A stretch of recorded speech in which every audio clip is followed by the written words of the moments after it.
Nico, l'étoile des neiges. Le 23 décembre, une armée silencieuse de flocons quitte le pôle Nord.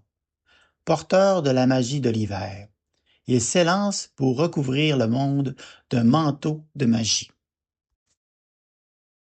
Parmi eux se trouve Nico.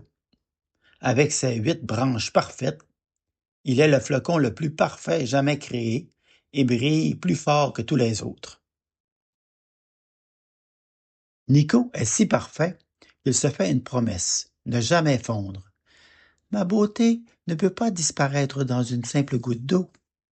Leur voyage s'achevait sur un charmant village endormi. Des lumières jaunes et dorées s'échappaient des fenêtres, et la fumée des cheminées promettait chaleur et réconfort.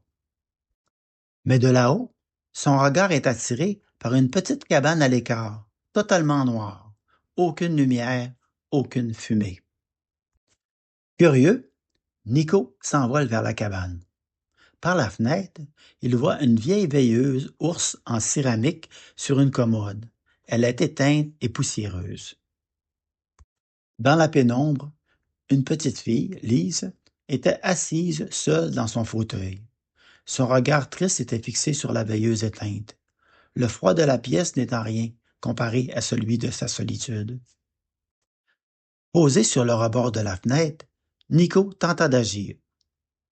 Il concentra toute sa beauté, toute sa lumière froide, en une petite étincelle dirigée vers le fil brisé. Mais sa lumière était faite pour être admirée, pas pour donner la vie. Rien ne se passa. Un petit rouge-gorge, attiré par le scintillement de Nico, se posa sur le toit. La beauté ne suffit pas, murmura-t-il. La vraie lumière ne naît pas de ce que l'on est, mais de ce que l'on donne. Elle exige un don total. Nico comprit. Pour allumer la veilleuse, pour réchauffer le cœur de Lise, il ne devait pas seulement briller. Il devait fondre, abandonner sa perfection pour devenir autre chose, une promesse de chaleur. Sans hésitation, il embrasse l'air froid, prend son envol et plonge vers la minuscule fente du cadre de la fenêtre. Le moment critique, Nico n'est plus un flocon, mais une unique goutte d'eau lumineuse. Au contact du fil brisé, un éclat d'énergie chaude jaillit. Tac! La connexion est rétablie. La petite veilleuse ours s'illumine, non pas d'une lueur électrique et froide, mais d'une lumière chaude et vivante, imprégnée de la magie du sacrifice de Nico.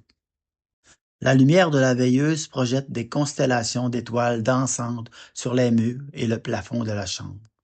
Le visage de Lise, maintenant baigné de cette lueur magique, s'illumine d'un sourire émerveillé. La solitude a disparu. Merci pour votre écoute.